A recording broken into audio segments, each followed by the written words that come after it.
dipanggil apa, virusel. Okey, dia ekstrak daripada ginjal monyet tu.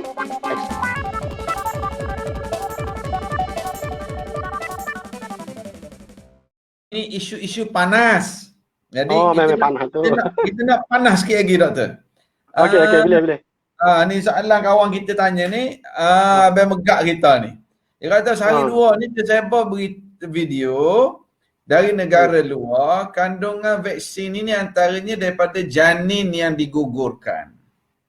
Okey. Tambah sikit lagi. Ada lagi soalan hari ni, vaksin ni ada kait dengan babi ke tak? Doktor nak sebut babi ke khinzir? Dia sebut babi lah deh. Sebab kalau khinzir tu macam kurang kebabian dia. Jadi dia nampak Islamik sikit lah. Babi dia najis juga sebut khinzir. Khinzir lah doktor sedap sikit. Jadi nampaknya soalan vaksin ni ada kandungan babi ataupun ni soalan Abang Megak kita kata janin yang digugurkan. Okey, baik. Terima kasih pada Abang Megak. Ni soalan yang agak famous jugalah sebab inilah penting penerangan seperti ini disampaikan. Apabila kita membaca dan kita melihat ataupun mendapat maklumat daripada individu yang tidak ada credibility. Bukan saya kata saya ni hebat sangat, bukan. Tapi maklumat itu adalah perlu diberikan supaya masyarakat kita faham. Baik.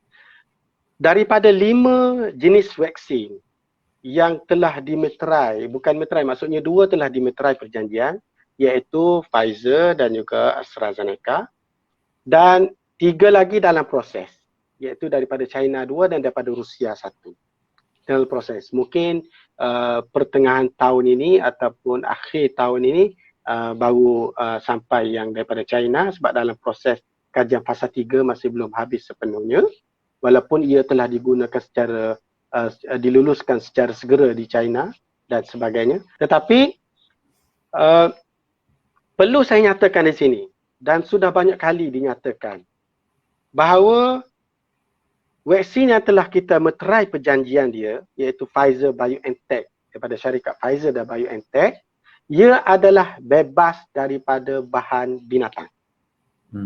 Satu, sudah clear. Maksudnya sudah tidak ada kekhinzirannya dan tidak ada kebabiannya. Sudah tidak ada situ. Sebab mRNA vaksin ini dibuat secara sintetik. Sintetik. Dan ini adalah dalam pembuatan vaksin ini dia ada dua kaedah. Satu dipanggil konvensional, satu lagi adalah yang latest, modern technology. Modern technology yang menggunakan kombinasi DNA teknik dan sebagainya. Ini adalah modern technology. Kalau konvensional, dia menggunakan virus itu sendiri yang telah dilemahkan, yang telah dimatikan. Sebagaimana measles, polio dan BCG dan sebagainya. Pun begitu masih digunakan kaedah konvensional itu. Tetapi kaedah yang terbaru yang digunakan untuk vaksin Pfizer ini dan Moderna, dua ni, sebenarnya dalam pipeline, dalam proses, dalam banyak-banyak syarikat, lebih pada 100 lebih syarikat. Saya tengok lebih kurang dalam 30 buah syarikat sekarang di dalam proses menggunakan konsep mRNA punya ni. Itu. Jadi dia sebenarnya, sekali lagi saya tegaskan bahawa dia tidak melibatkan haiwan sekalipun. Tidak melibatkan haiwan. Maksudnya, dia adalah suci, dia adalah bersih. Seperti yang saya sebutkan tadi kan. Dia berkesan, dia adalah selamat, dia berkualiti. Kualiti ini dipanggil purification. Dia purify. Pun begitu, kita perlu lihat juga bukan saja Pfizer, vaksin lain. Contohnya Sinovac. Sinovac ini dia menggunakan inactivated. Dia tidak menggunakan modern teknologi. Dia masih lagi menggunakan conventional teknologi. Di mana Sinovac ini, dia menggunakan virusel. Salah saya sebut perkataan menggunakan tu. Baik. Hak ni saya nak suruh biar betul-betul faham para penonton sekalian dan Ustaz Sri supaya faham.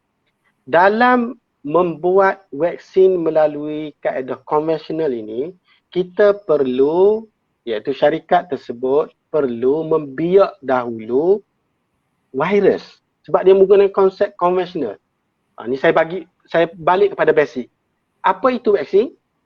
Vaksin itu terdiri di dalamnya adalah virus ataupun bakteria yang telah kita lemahkan, kita matikan dia, kita potong dia, ambil fragment dia, ataupun kita buat DNA teknologi dia, ataupun kita keluarkan toxoid dia dan sebagainya. Jadi untuk dapatkan virus itu kat mana? Mesti perlu dibiakkan. Biak kan? Dia tak boleh ambil petik gitu je. Kita perlu biak dia. Kat mana nak biak? Pelbagai kajian telah dibuat. Ke atas haiwan itu, kinzir pun ada, kuda pun ada dan sebagainya. Dan yang terbaik setakat kajian yang diperolehi adalah dibiak kepada sel ginjal monyet. Ini spesifik, ini benda ni sudah sekian lama, sejak daripada 1960 lagi telah diketahui bahawa ini adalah yang terbaik untuk membiak virus. Dia panggil apa? Virus sel. Okey, dia ekstrak daripada ginjal monyet ekstrak dalam bentuk dan terbentuk proses dia dalam bentuk jelly dan sebagainya, masukkan dalam punya tray dan dia tabur virus. Saya sebut simple je, tabur, sebenarnya benda proses dalam makmal terlalu kompleks. Tapi saya kata tabur virus tu. Tabur tu maksudnya kita tanam benih virus tu. Lepas tu dia pun membiak. Lepas tu baru kita petik. Kita petik tu kita masuk dalam satu bekas yang lain. Dan kita filter lagi supaya tapak dia tidak diambil. Faham maksudnya? Maksudnya kita hanya ambil virus sahaja. Sebab tu dia panggil purification tadi. Kita purifykan dia. Kita filtrate lagi. Kita filter lagi. Sehingga kepada ultrafiltration 90 kali dan sebagainya. Yang betul-betul kita nak adalah pure virus tersebut. Lepas itulah baru kita matikan dia. Kita inactivatekan dia melalui bahan-bahan kimia. Kita masukkan formulasi lain. Kita masukkan antibiotik supaya dia tidak ada cross infection. Kita masukkan dia punya pemangkin. Kita masukkan pengawet supaya tahan dan sebagainya. Dan semuanya di bawah kontrol yang berkualiti.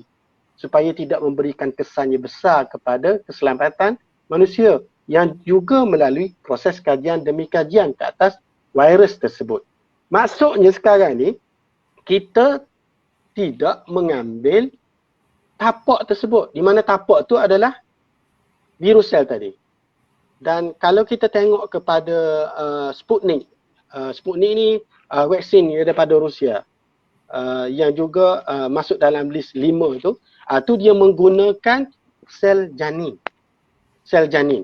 Dia juga tapak yang digunakan untuk membiak virus tersebut, adenovirus tersebut. Macam ginjal monyet tadilah. Macam sama je, konsep yang sama. Tetapi yang timbul masalah di kalangan kita, di dalam kita product leaflet vaksin tersebut, dia memang dia tulis proses tu. Dia tulis propagate dengan propagate maksudnya dia membiak atas apa. Ini adalah ketelusan daripada syarikat pengeluar. Dia propagate atas apa? Virus sel. Propagate atas HEK sel. Propagate atas MRC5 sel. Contohnya. Ini adalah nama-nama yang sebenarnya terbitan daripada sel tadi. Saya bagi analogi mudah macam ni je. Kita tanam toge. Kita ambil toge. Kita tak ambil tapak tanah tu tak ambil. Satu lagi analogi mudah nak senang faham. Ayam makan najis. Dan kita makan ayam. Kita tak makan najis. Boleh faham itu? Lalu tak faham lagi, tak tahu. Tapi proses tu diberitahu kepada masyarakat bahawa ini adalah proses yang digunakan. Jadi, kalau untuk seperti yang saya sebutkan AstraZeneca, dia menggunakan sel janin. Begitu juga Sinovac, dia menggunakan virus sel. Dan inilah yang telah dibentangkan oleh pakar-pakar kepada ahli majlis fatwa. Majlis fatwa kebangsaan di Perlis, di Perak, di Terengganu, di Johor. Saya rasa semua ahli majlis fatwa telah bersidang dan fatwa kebangsaan juga sudah meneliti proses ini. Diberitahu secara detail kepada mereka.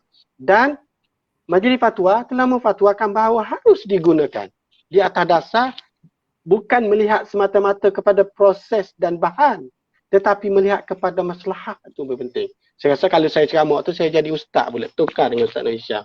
Tapi saya merujuk kepada ahlinya adalah majlis fatwa itu sendiri yang telah membenarkan penggunaan dia, dan apa saja sekalipun, contohnya andai kata ada juga contohnya, tapi majlis fatwa mengharuskan penggunaan. Kalau kita tengok dari segi fatwa daripada UAE, dia kata hatta kalau ada khinzir sekalipun adalah harus digunakan demi darurat, demi kemaslahatan ummah. Jadi di sini apabila kita merujuk kepada ahlinya, kita merujuk kepada orang yang berautoriti dalam bab agama, berautoriti dalam bab perubatan dan sebagainya, insya-Allah kita akan jadi lega. Matlamat utama adalah untuk melandaikan COVID, untuk menghapuskan penyakit dalam masyarakat, supaya kita akan jadi bahagia. Kita semua tidak dicengkam oleh COVID ini selama-lamanya. Itu matlamat yang paling utama.